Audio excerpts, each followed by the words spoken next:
Seberapa rapuh garis tak kasat mata di antara anggota keluarga?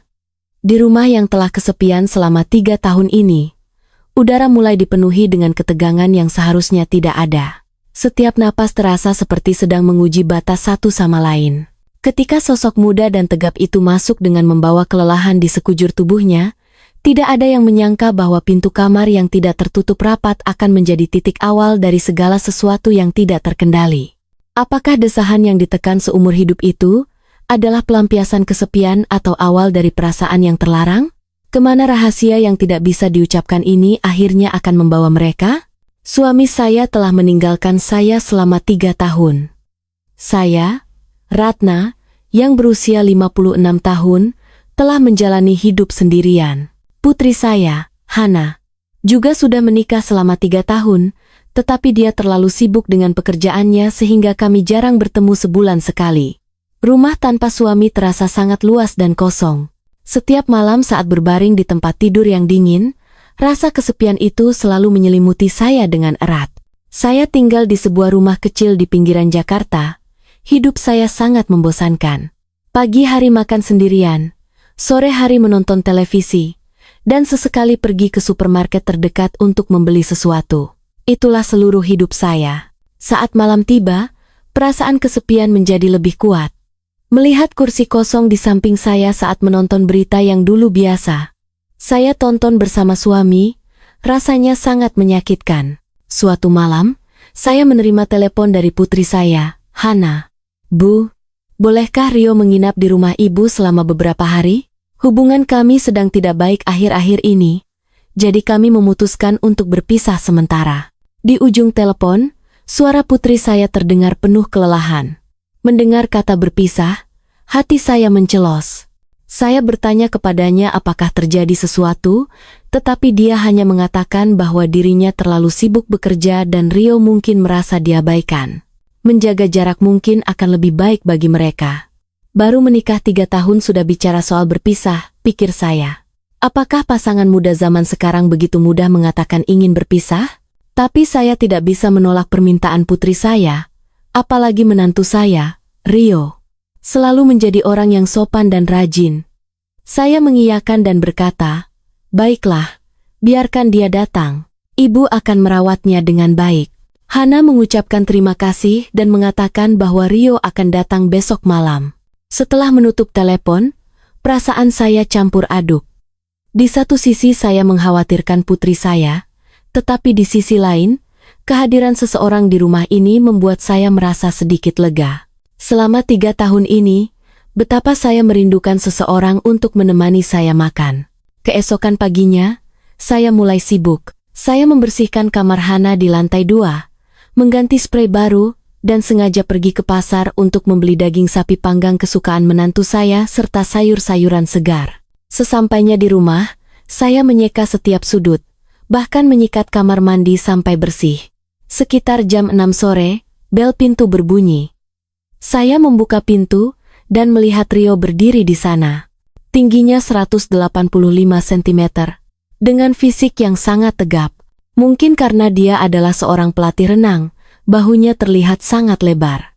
Kaos hitam lengan pendek yang dikenakannya menempel ketat pada tubuhnya, membuat garis dada dan lengannya terlihat sangat jelas. Dia menarik koper berwarna gelap, terlihat ada kesedihan yang tak terucapkan di wajahnya. Ibu, apa kabar? Maaf ya Bu kalau saya jadi merepotkan. Suara Rio terdengar jauh lebih rendah dari biasanya, terdengar tidak bersemangat. Saya tersenyum dan berkata, anak bodoh, bicara apa kamu? Ayo masuk. Melihat punggungnya saat dia melepas sepatu di teras, hati saya merasa iba.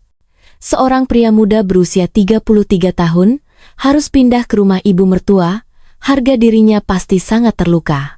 Saya mencoba menceriakan suasana dengan berkata, kamu tidur di kamar Hana di lantai 2 ya? Sudah ibu rapikan semuanya. Terima kasih Bu, saya benar-benar merepotkan ibu. Kita ini keluarga, jangan bilang merepotkan. Taruh kopermu dulu, mandi, lalu turunlah untuk makan. Rio mengangguk dan melangkah berat menaiki tangga. Saya kembali ke dapur dan mulai menyiapkan makan malam. Saya memasak sup tahu dan sepiring daging semur. Di meja makan tersedia sayuran rebus dan beberapa lauk pauk lainnya. Selama beberapa tahun hidup sendiri, saya jarang memasak. Tetapi sekarang saat menyiapkan makan malam untuk seseorang, hati saya merasakan kehangatan. Aroma makanan memenuhi dapur. Uap putih mengepul dari panci. Sekitar 30 menit kemudian, saya mendengar suara langkah kaki turun. Rio sudah selesai mandi. Ujung rambutnya yang basah masih meneteskan air. Pada saat itu, gerakan saya terhenti. Dia mengenakan atasan olahraga berwarna abu-abu dan celana pendek hitam. Kain pakaian olahraga itu sangat tipis. Tetesan air dari rambutnya jatuh ke bahunya. Baju olahraga itu menempel di kulitnya karena lembab, memperlihatkan garis otot dadanya yang kokoh dengan jelas. Perutnya bahkan samar-samar memperlihatkan bentuk ototnya. Saat pandangan saya tidak sengaja turun ke bawah, pada saat itu saya merasa napas saya berhenti. Lekuk tubuhnya di bawah kain tipis itu terlihat sangat jelas. Tubuh pria yang penuh kekuatan itu membuat saya merasa bingung. Saya segera memalingkan wajah. Pipi saya mendadak terasa panas dan detak jantung saya mulai meningkat. Bahkan saat bersama suami dulu, sepertinya saya tidak pernah merasakan perasaan seperti ini. Saya tidak menyangka tubuh seorang pria muda berusia 33 tahun akan memberikan dampak sebesar ini pada saya. Tangan saya yang memegang sendok sayur mulai bergetar sedikit. Saya berusaha menenangkan diri dan berkata padanya, "Ayo duduk, kamu pasti lapar kan?" Dia mengangguk dan berkata, "Terima kasih Bu, saya belum makan seharian." Saya menyendokkan nasi untuknya dan semangkuk sup hangat, lalu duduk di seberangnya. Saat makan malam, kami berdua hampir tidak bicara. Rio memang bukan orang yang banyak bicara. Tetapi hari ini dia terlihat sangat depresi. Gerakan makannya sangat lambat, matanya menyimpan kesedihan yang mendalam. Saya bertanya dengan hati-hati, "Apakah kamu bertengkar hebat dengan Hana?" Dia mendongak. Ragu sejenak sebelum menjawab. Akhir-akhir ini kami hampir tidak bicara. Saya mencoba mengajaknya bicara, tapi dia selalu bilang lelah. Akhir pekan dia juga beralasan lembur lalu pergi. Saya menghela napas dan berkata, "Ibu minta maaf ya. Putri ibu sejak kecil memang lebih mandiri dan kurang bisa mengekspresikan perasaan." Tapi dia menggeleng dan berkata, "Bukan begitu, saya sendiri yang kurang baik. Hana begitu pintar dan cakap. Sedangkan saya hanya seorang pelatih renang biasa." Dalam kata-katanya, saya mendengar rasa rendah diri yang kuat, bahunya terkulai, terlihat sangat tak berdaya. Saya ingin menepuk tangannya untuk menghiburnya, tetapi akhirnya saya menahannya. Saya hanya bisa berkata padanya, "Jangan berpikir begitu. Mengajar anak-anak berenang adalah pekerjaan yang sangat berarti." Dia menunduk dan berkata, "Terima kasih, Bu." Setelah makan malam, Rio berinisiatif membantu mencuci piring. Ruang dapur tidak besar. Kami berdua berdiri berdampingan. Rasanya agak sempit. Saya mencuci piring dan dia mengeringkannya di samping saya. Tepat pada saat itu, lengannya tidak sengaja menyentuh saya. Sentuhan yang hangat dan kokoh itu membuat jantung saya bergetar. Saya merasa detak jantung saya mulai melaju lagi. Bagaimana mungkin seorang wanita berusia 56 tahun bisa memiliki perasaan aneh terhadap menantunya yang berusia 33 tahun? Saya merasa malu dan segera mempercepat gerakan mencuci piring.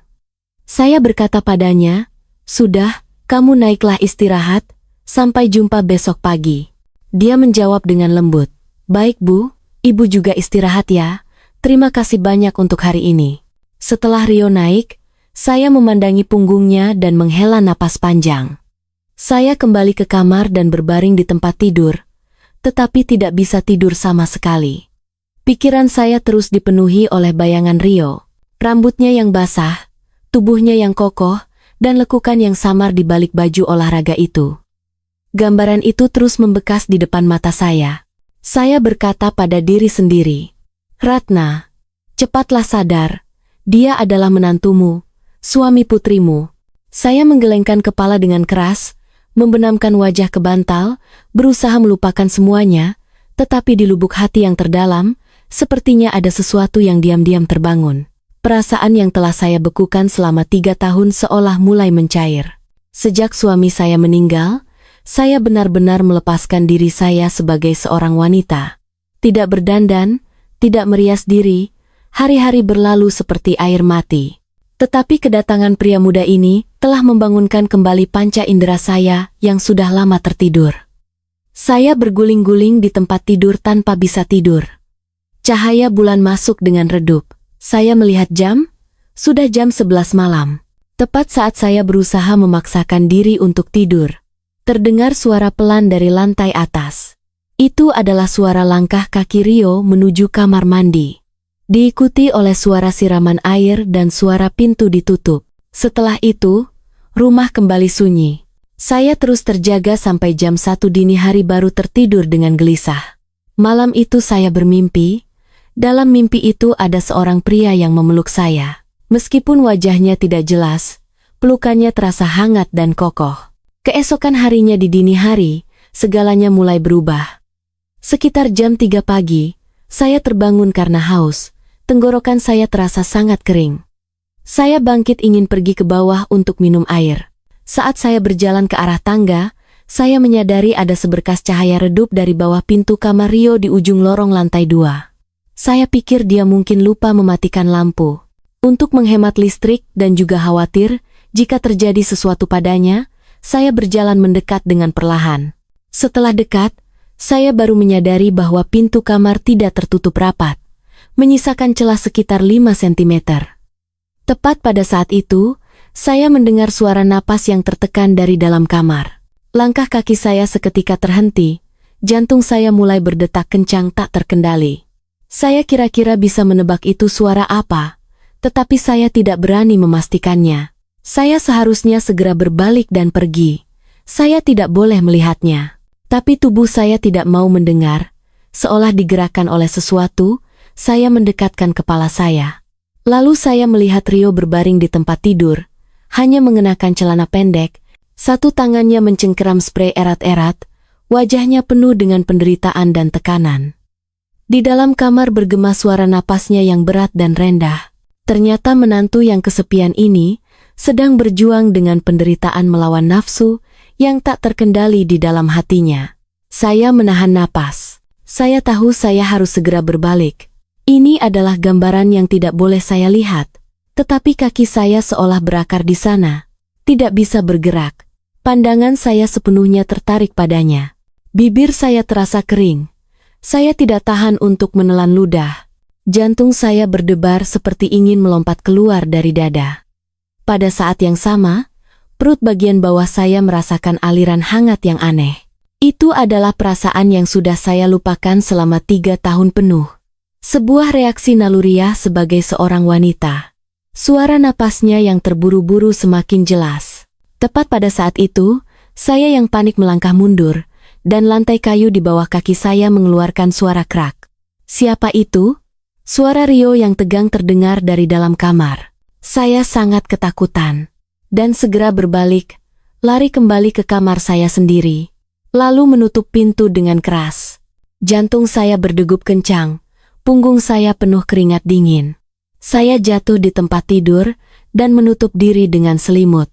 Tetapi gambaran tadi terus berputar di kepala saya. Wajahnya yang menderita, napasnya yang terengah-engah, serta aura pria yang tidak bisa diabaikan itu. Saya berkata pada diri sendiri, "Ratna, apakah kamu gila? Bagaimana bisa kamu mengintip menantumu melakukan hal seperti itu?" Tapi semuanya sudah terlambat. Gambaran itu sudah melekat kuat di otak saya. Dada saya terasa sesak. Panas di perut bagian bawah juga tidak kunjung reda. Tubuh saya yang telah membeku selama 3 tahun, sepertinya mencair dengan cepat. Saya berusaha menghibur diri sendiri bahwa dia baru berusia 33 tahun, pria muda yang sehat, dan berpisah dengan istrinya. Jadi itu adalah hal normal. Tapi tidak peduli bagaimana saya berpikir, tubuh saya memberikan reaksi yang paling jujur. Ujung jari saya gemetar, napas saya menjadi cepat. Saya meletakkan tangan di dada merasakan detak jantung yang hebat itu. Lalu tangan saya tanpa sadar perlahan-lahan meluncur ke bawah. Apa yang saya lakukan? Saya ternyata tidak bisa berhenti. Perasaan yang tertekan selama 3 tahun ini meledak pada saat ini. Pikiran saya penuh dengan bayangannya. Rasa malu dan perasaan aneh tentang kehidupan muncul bersamaan di dalam hati. Hidup seperti air mati selama 3 tahun ini seolah-olah adalah sebuah kebohongan. Tubuh saya sedang bangun kembali. Lama setelah itu, saya baru berhenti, terengah-engah menatap langit-langit. Rasa bersalah datang menerjang seperti ombak. Saya ternyata memikirkan menantu saya sendiri dan melakukan hal semacam ini. Tetapi anehnya, saya tidak menyesal. Sebaliknya ada semacam rasa lega. Karena ini adalah pertama kalinya, dalam 3 tahun saya kembali merasakan bahwa saya masih seorang wanita. Malam itu saya benar-benar tidak bisa tidur. Kepala saya penuh dengan Rio. Keesokan paginya, saya bangun dengan mata yang agak bengkak. Saya mencuci muka dengan air dingin, dan bahkan mencoba memakai sedikit riasan tipis. Saat turun ke bawah untuk menyiapkan sarapan, tangan saya masih sedikit gemetar. Sekitar jam 8, saya mendengar langkah kaki Rio turun. Saya menarik napas dalam-dalam, berusaha berakting setenang mungkin. "Bu, selamat pagi." Dia berdiri di depan pintu dapur. Saya tidak berani menoleh, berpura-pura membuka kulkas dan menjawab, "Ya, sudah bangun? Tidurnya nyenyak?" Tidur saya lumayan nyenyak, tapi tadi malam, tangan saya terhenti, mencengkeram gagang pintu kulkas dengan erat, hati saya juga mencelos.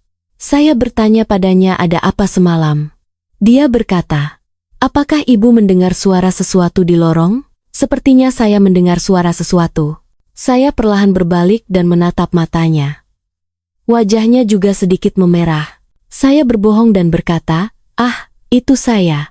Tengah malam merasa haus dan keluar untuk minum air, tidak sengaja menabrak sesuatu. "Apakah saya mengganggumu?" Dia berkata, "Tidak, tidak apa-apa. Hanya sedikit penasaran." Dia mengangguk lalu duduk di meja makan. Saya menghela napas lega secara diam-diam, tetapi di dalam hati ada sedikit rasa kecewa yang tak terucapkan. Saat sarapan, kami tetap diam. Saya tidak berani menatapnya langsung. Takut tidak sengaja membocorkan isi hati saya. Tetapi yang aneh adalah Rio sepertinya juga menghindari pandangan saya. Dia terus menunduk saat makan. Mungkinkah dia menyadari sesuatu? Setelah sarapan, Rio bersiap pergi bekerja. Saat memakai sepatu di teras, dia menoleh dan berkata, "Saya berangkat dulu ya, Bu." Saya bertanya padanya apakah dia akan pulang untuk makan malam. Dia bilang iya, sekitar jam 6 sore akan kembali. Setelah dia pergi, rumah kembali sunyi. Saya duduk di meja makan, meminum kopi yang sudah dingin, tangan saya masih bergetar. Pikiran saya kacau balau. Saya memberitahu diri sendiri bahwa tidak boleh terus begini. Dia hanyalah menantu saya.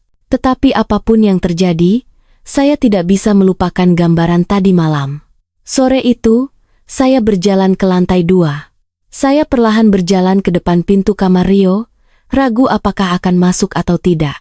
Masuk itu salah, saya tahu itu. Tetapi tangan saya sudah memegang gagang pintu. Saya mendorong pintu dengan pelan. Kamar itu sangat rapi, tempat tidur juga sudah dirapikan. Tetapi di udara masih tertinggal aroma milik seorang pria. Itu adalah aroma sabun mandi dan parfum tubuh yang tercampur. Sangat khas. Saya masuk ke dalam kamar, sampai ke tepi tempat tidur, mengulurkan tangan mengusap sprei. Di atasnya masih tersisa sedikit kehangatan, itu adalah tempat dia berbaring.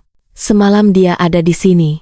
Gambaran itu muncul kembali di kepala saya, ekspresi penderitaannya, napasnya yang berat. Saya merasa tangan saya gemetar. Ini benar-benar tidak pantas. Saya ternyata memikirkan hal-hal ini di dalam kamar menantu saya. Saya duduk di tempat tidurnya, menutup mata, dan gambaran itu menjadi semakin jelas. Tidak tahu berapa lama waktu berlalu, saat saya tersadar, ternyata sudah 30 menit lewat. Saya ketakutan dan segera bangkit melarikan diri dari kamar itu. Sore itu saya menonton televisi dengan linglung, sama sekali tidak tahu apa yang ditayangkan. Otak saya sepenuhnya dipenuhi oleh Rio. Saat menyiapkan makan malam pun saya sering melamun. Memotong sayur di tengah jalan, tiba-tiba berhenti dan melamun. Memasak sup di tengah jalan lagi-lagi tenggelam dalam pikiran. Saya memberitahu diri sendiri untuk lebih sadar. Tetapi hati saya sama sekali tidak terkendali. Jam 6 sore, saya dengan cemas melihat jam dinding, menunggu kepulangan Rio. Saya juga tidak tahu mengapa saya menantinya, tetapi jantung saya berdetak sangat cepat. Jam 6:10, saya mendengar suara pintu dibuka. Saya pulang, itu suara Rio. Saya menarik napas dalam-dalam, keluar dari dapur dan berkata, "Kamu sudah pulang? Pergilah mandi dan bersiap makan." "Baik, Bu. Terima kasih." Dia menaiki tangga. Saya memandangi punggungnya, bahunya yang lebar, punggungnya yang kokoh. Gambaran itu kembali tumpang tindih dengan kejadian semalam. 30 menit kemudian, Rio turun. Dia masih mengenakan baju olahraga abu-abu yang tipis itu. Kali ini saya tidak memalingkan pandangan, malah tidak tahan untuk melihatnya beberapa kali lagi. Suasana makan malam lebih sunyi dari kemarin. Udara dipenuhi dengan ketegangan yang berat dan canggung. Malam itu saya kembali terjaga, dan pada jam 2 dini hari, suara itu terdengar lagi. Saat saya kembali mendengar napas yang tertekan itu, saya tanpa ragu menyibakkan selimut. Suara yang sama seperti kemarin, 2 hari berturut-turut. Kali ini logika saya benar-benar dibuang ke belakang. Tubuh saya bergerak lebih dulu, saya memakai sandal, dan berjalan ke depan pintu kamarnya. Pintu itu masih menyisakan celah, seolah-olah sedang menunggu saya. Saya melihat melalui celah pintu, dan itu adalah pemandangan yang sama persis seperti semalam. Dia berbaring di tempat tidur tanpa atasan, hanya memakai celana pendek, satu tangannya mencengkeram sprei, wajahnya penuh perjuangan. Tetapi hari ini saya mendengarnya bergumam rendah, "Bu." Jantung saya berhenti berdetak pada saat itu. Apa yang dia katakan? "Bu, maafkan saya tidak seharusnya begini." Yang dia panggil bukan Hana, melainkan saya, ibu mertuanya. Ternyata dia memikirkan saya saat sedang menanggung penderitaan itu sendirian. Saya mencengkeram kusen pintu, merasa hampir sesak napas. Seluruh tubuh saya gemetar, otak saya kosong. Menantu saya ternyata memikirkan saya tidak bisa percaya. Tetapi suara itu saya dengar dengan sangat jelas. Pada saat itu, pertahanan terakhir di dalam hati saya benar-benar runtuh. Kesepian selama 3 tahun, tekanan selama 2 hari ini, semua perasaan meledak dalam sekejap. Saya membuat keputusan yang tidak bisa ditarik kembali. Tangan saya perlahan mendorong pintu kamar. Pintu mengeluarkan suara derit halus. Tubuh Rio tersentak kaget. Dia segera membuka mata. Pandangan kami bertemu di udara. Matanya penuh dengan keterkejutan dan kepanikan. "Ibu," dia segera menarik selimut untuk menutupi dirinya, tetapi sudah terlambat. Saya sudah melihat semuanya. Saya melihat keputusasaan dan perjuangan di matanya. Saya masuk ke dalam kamar dan berkata lembut, "Maafkan ibu hanya lewat dan mendengar ada suara." Itu adalah kebohongan. Saya sengaja datang karena saya tidak tahan lagi. Wajah Rio memerah padam. Dia tidak bisa mengucapkan sepatah kata pun, hanya bisa mencengkeram selimut erat-erat. Dia berkata, "Maaf Bu, saya tidak hati-hati." Saya berjalan ke tepi tempat tidurnya, dan berkata lembut, "Ini bukan salahmu." Saya menutup pintu kamar. Di dalam kamar hanya tersisa kami berdua. "Bu, kenapa Ibu?" "Rio." Saya berdiri di tepi tempat tidur menatapnya ke bawah. Saya bertanya dengan suara pelan, "Sangat berat ya?" Dia menunduk diam 1000 bahasa. Saya melanjutkan, "Berpisah dari Hana dan menahan sendirian seperti ini pasti sangat menyiksakan?" Dia hanya terus meminta maaf. Saya berkata, "Kamu tidak perlu minta maaf, karena kamu tidak salah. Ini hal yang normal bagi seorang pria." Saya duduk di tepi tempat tidur, jarak di antara kami kurang dari 1 meter. Saya bisa mendengar dengan jelas napasnya yang terburu-buru. Detak jantung saya juga ikut bertambah cepat. Saya memberitahunya bahwa sebenarnya saya juga mendengarnya tadi malam. Dia mendongak dengan tiba-tiba, matanya penuh keterkejutan. Saya berkata, "Caramu berjuang sendirian, ibu melihatnya tadi malam dan malam ini." Wajahnya memerah padam, kepalanya semakin tertunduk, bahunya sedikit bergetar. Saya melanjutkan, "Jadi kamu tidak perlu minta maaf, karena ibu juga sama." Dia menatap saya dengan terkejut. Saya menatap matanya langsung tanpa menghindar. Saya berkata, "Ibu juga sudah 3 tahun sendirian. Setelah ayah pergi, Ibu tidak pernah lagi bersentuhan dengan pria manapun. Setiap malam terasa sangat sepi, hidup seperti mayat hidup, sampai kamu muncul. Saat pria muda sepertimu tinggal di sini, tubuh ibu yang tertidur akhirnya teringat kembali bahwa ibu masih seorang wanita. Ibu masih hidup. 2 hari ini ibu tidak bisa tidur karenamu. Otak ibu penuh dengan bayanganmu. Ibu bahkan mendengar kamu memanggil nama ibu tadi. Mata Rio bergoyang hebat, dia tidak bisa membantahnya, bibirnya sedikit gemetar. Dia berkata, "Maaf Bu, saya pasti sudah gila sampai punya pikiran seperti itu pada ibu." Saya menggelengkan kepala, mengulurkan tangan membelai pipinya. Kulitnya sangat panas. Saya berkata, "Kamu tidak gila, karena ibu juga memikirkanmu. Hari ini seharian otak ibu penuh dengan bayanganmu. Ibu bahkan diam-diam masuk ke kamarmu, duduk di tempat tidur yang pernah kamu tempati sambil memikirkanmu." "Bu, ibu tidak boleh begini." "Kenapa tidak boleh?" "Karena saya adalah menantu ibu, suami Hana, ibu tahu semuanya." Saya perlahan mendekat padanya, napasnya menjadi semakin terburu-buru, matanya penuh kepanikan. "Rio, kita berdua sama-sama kesepian. Kamu menderita, ibu juga menderita." Saya meletakkan tangan di dahinya, di sana penuh dengan keringat. Saya bertanya lembut, "Malam ini saja, mari kita saling memberi sedikit kenyamanan, bagaimana?" Dia berkata, "Tapi kita tidak boleh melewati garis itu. Ibu tahu semuanya, tapi ibu benar-benar sangat kesepian. 3 tahun ini ibu benar-benar merasa berat." Air mata saya mengalir tanpa sadar. Itu bukan kebohongan. Saya benar-benar sudah merasa kesepian terlalu lama. Saya sangat mendambakan seseorang bisa memberi saya sedikit kehangatan. "Bu, jangan menangis." Rio mengulurkan tangan mengusap air mata di pipi saya dengan lembut. Ujung jarinya terasa sangat hangat. Itulah kehangatan milik seorang manusia hidup yang sudah lama saya idamkan. Saya berkata padanya, "Rio, peluk ibu sebentar saja, sebentar saja." Dia ragu-ragu dan berkata, "Bu, kalau saya memeluk ibu, saya takut saya benar-benar akan kehilangan kendali." Suara saya juga gemetar. Saya berkata, "Jangan ditahan lagi, ibu juga sudah tidak tahan lagi." Beberapa detik kesunyian itu terasa lama seperti 1 abad. Saya menatapnya dengan pandangan memohon. Akhirnya dia bergerak, lengannya memeluk pinggang saya, menarik saya ke dalam pelukannya dengan hati-hati. Tubuh saya menempel pada dadanya yang kokoh dan hangat. Aroma pria itu, detak jantung yang cepat itu, semuanya terasa sangat nyata.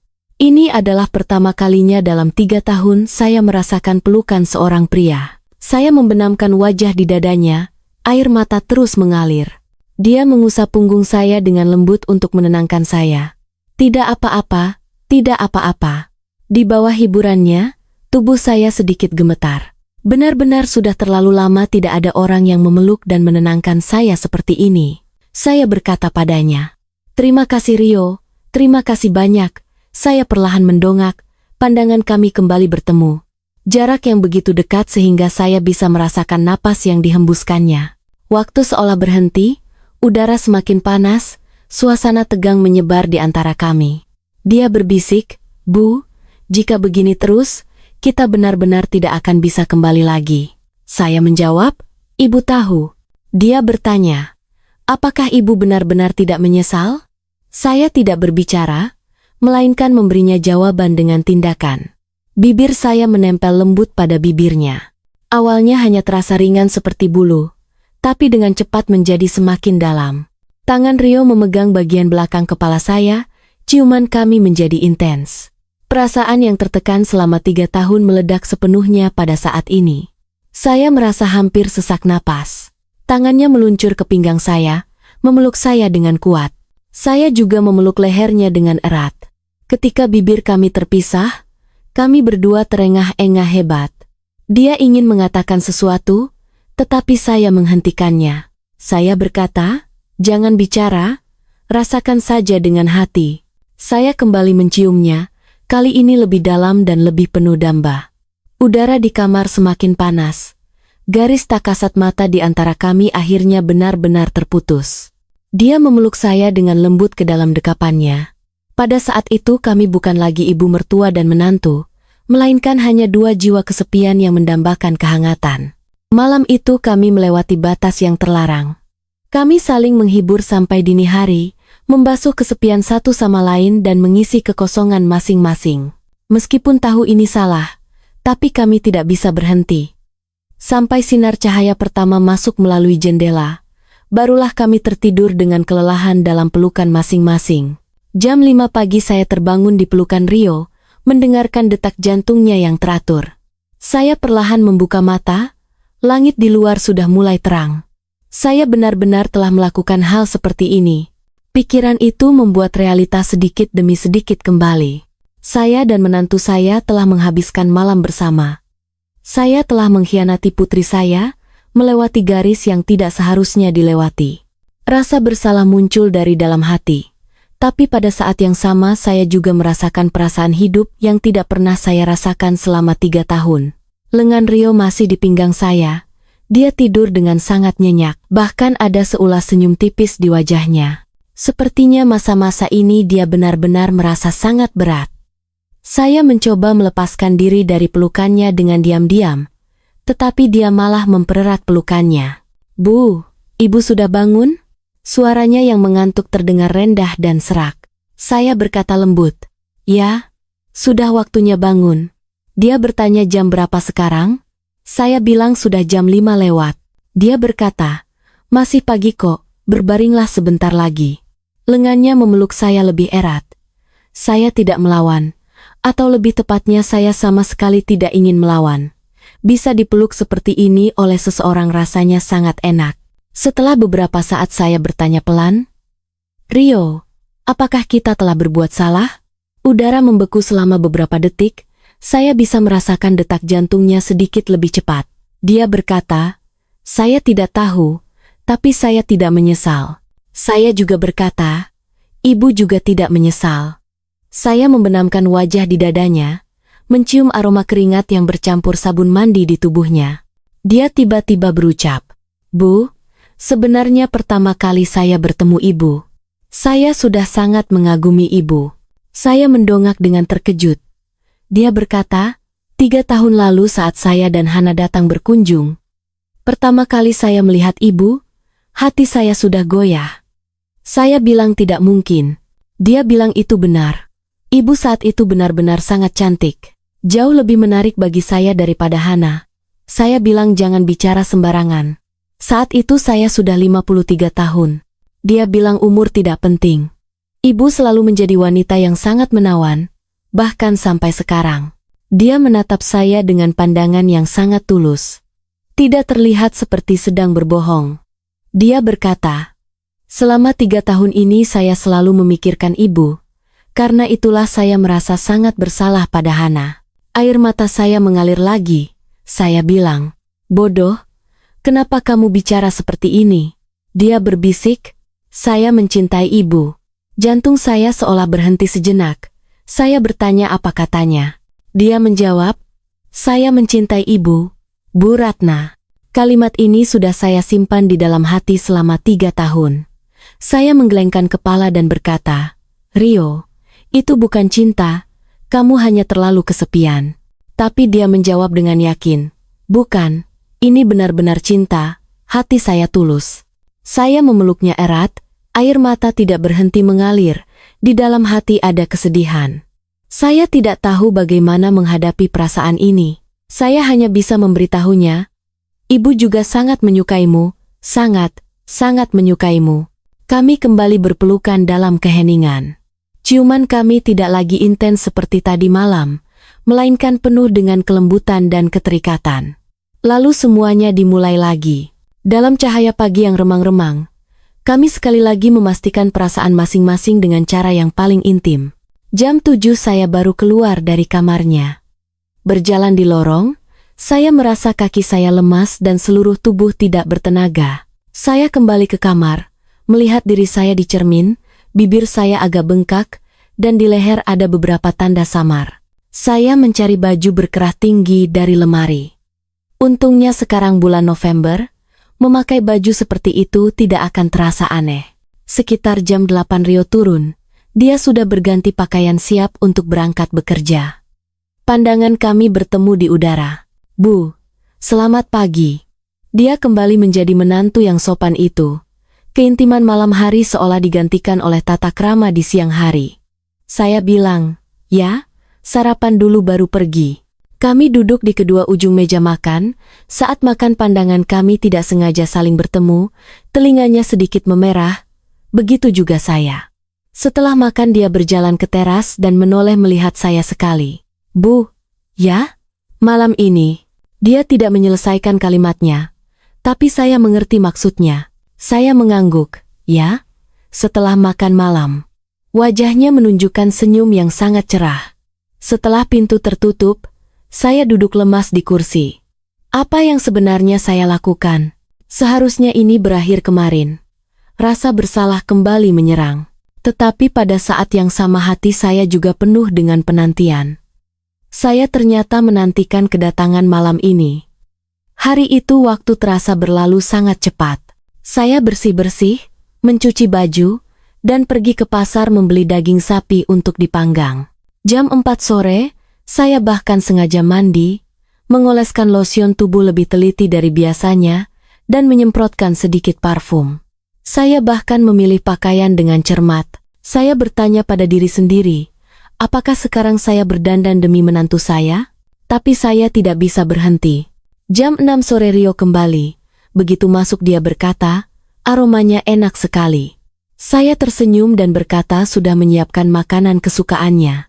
Matanya berbinar. Melihat punggungnya yang naik ke atas, jantung saya mulai berdebar kencang lagi. 30 menit kemudian dia turun, masih mengenakan baju olahraga abu-abu yang tipis itu. Sekarang saya sudah merasa sangat akrab dengan pakaian itu, bahkan menantikannya. Suasana makan malam berbeda sama sekali dengan kemarin. Kecanggungan menghilang, digantikan oleh ketegangan yang aneh dan kegembiraan. Dia tiba-tiba berkata, Bu, ibu hari ini berdandan ya? Sangat cantik, pipi saya terasa panas. Seorang wanita berusia 56 tahun mendengar pujian seperti itu, merasa malu sekaligus bahagia. Setelah makan kami mencuci piring bersama. Saat ujung jari kami kembali tidak sengaja bersentuhan, aliran listrik merambat ke seluruh tubuh saya. Dia berbisik, Bu, hari ini benar-benar boleh kan? Saya menoleh menatapnya dan bertanya balik. Bagaimana denganmu? Dia menjawab, saya ingin bersama ibu. Saya juga bilang, ibu juga. Detik berikutnya lengannya memeluk pinggang saya dari belakang dengan erat. Saya bilang, Rio, ini kan di dapur. Dia bilang, saya sudah tidak tahan lagi. Seharian saya memikirkan ibu. Ciumannya jatuh di leher saya. Saya memejamkan mata dan berbisik, mari kita naik ke atas. Malam itu dan malam-malam berikutnya, kami habiskan dalam pelukan satu sama lain. Di siang hari kami adalah ibu mertua dan menantu. Di malam hari kami menjadi pria dan wanita. Kami sering berkata cukup sampai hari ini saja, tetapi kami melanggar janji itu berulang kali. Kami sudah terjerumus terlalu dalam dan tidak bisa melepaskan diri lagi. Sudah 1 minggu berlalu, saya menyadari diri saya berubah. Saya di depan cermin terlihat lebih bercahaya. Kulit saya menjadi lebih baik. Tubuh yang sudah membeku selama 3 tahun itu seolah-olah hidup kembali. Ekspresi saya tidak lagi layu seperti dulu. Saya mulai bisa tersenyum. Saat membeli sayur di pasar, ibu penjual bahkan berkata, Bu Ratna, akhir-akhir ini auranya bagus sekali ya. Ada berita bahagia apa? Saya hanya tersenyum dan bilang tidak ada apa-apa. Mungkin karena cuaca sedang bagus. Tapi dalam hati saya tahu ini semua karena Rio. Di malam ke-10, kami berbaring berdampingan menatap keluar jendela. Dia bertanya, Bu, ibu lihat bintang itu? Saya bilang iya, sangat indah. Dia bilang, ibu lebih indah dari bintang. Saya tertawa dan bilang, sudah 56 tahun kok masih bicara begitu. Dia bilang umur tidak berpengaruh. Di mata saya ibu yang paling cantik. Saya meringkuk di pelukannya, mendengarkan detak jantungnya yang kuat. Saya bertanya pelan, Rio, jika suatu hari semuanya berakhir, bagaimana? Dia terdiam sejenak, mengusap rambut saya dan berkata, saya tidak tahu, Saya juga tidak ingin memikirkannya. Saya juga bilang saya tidak tahu. Saya hanya ingin menjalani saat ini. Setelah itu kami tidak bicara lagi. Hanya berpelukan dalam diam. Pada sore hari di minggu kedua, ponsel Rio berbunyi. Saat itu kami sedang makan malam. Dia mengambil ponsel dan ekspresinya seketika membeku. Halo, iya Hana. Sudah lama ya? Kapan? Akhir pekan ini? Baik, saya tahu. Setelah telepon ditutup, wajahnya menjadi agak pucat. Dia menatap saya dan berkata, Bu, saya bilang saya sudah dengar. Hana akan pulang kan? Dia mengangguk. Hari Sabtu ini dia pulang untuk menginap selama akhir pekan. Hari itu hari Rabu, hanya tersisa 3 hari menuju hari Sabtu. Kami berdua tahu apa artinya ini. Waktu kami tidak banyak lagi. Malam itu kami berpelukan lebih dalam dari sebelumnya, karena kami tahu ini mungkin kehangatan terakhir kami. Sabtu pagi saya sudah bangun jam 5. Saya masuk ke kamar Rio dengan diam-diam, dia masih tidur nyenyak.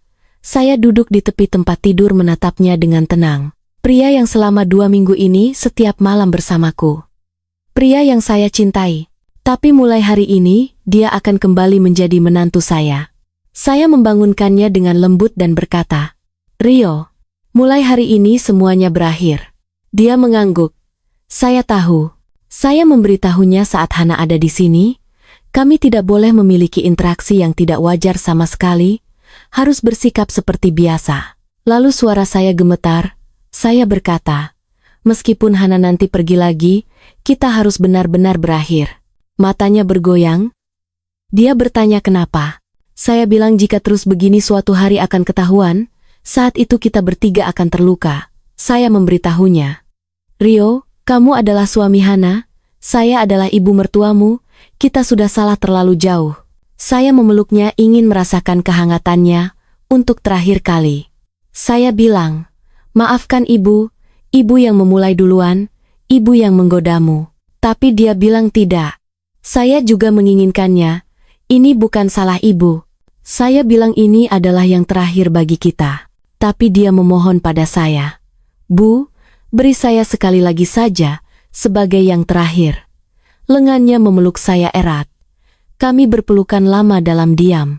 Lalu kami melakukan perpisahan terakhir dalam kegelapan pagi, lebih lambat dan lebih emosional dari sebelumnya. Dia bilang dia mencintai saya juga menjawab saya mencintaimu Rio. Air mata kami berdua mengalir.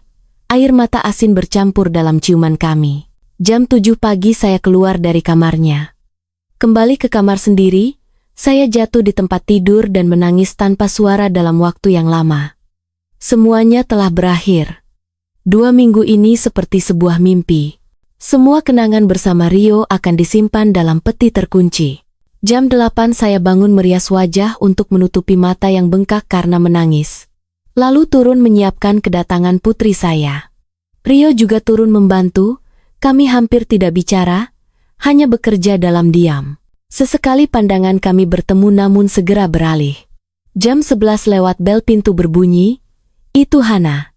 Dia masuk dan langsung memeluk saya dengan ceria. Bu, aku kangen sekali. Melihat putri saya yang masih cantik, hati saya dipenuhi rasa bersalah. Setelah Hana naik ke atas, dia juga memeluk Rio dengan hangat. Tapi saya bisa melihat ekspresi Rio sangat kaku. Senyumnya sangat terpaksa. Saat makan siang Hana dengan antusias berbagi tentang pencapaian kerjanya. Lalu dia menoleh pada Rio dan berkata, maaf ya akhir-akhir ini mengabaikanmu, mari kita mulai lagi dari awal ya. Sambil bicara dia menggenggam tangan Rio. Pada saat itu saya memalingkan wajah, saya tidak sanggup melihatnya. Tangan yang setiap malam menggenggam saya itu kini sedang digenggam oleh putri saya sendiri.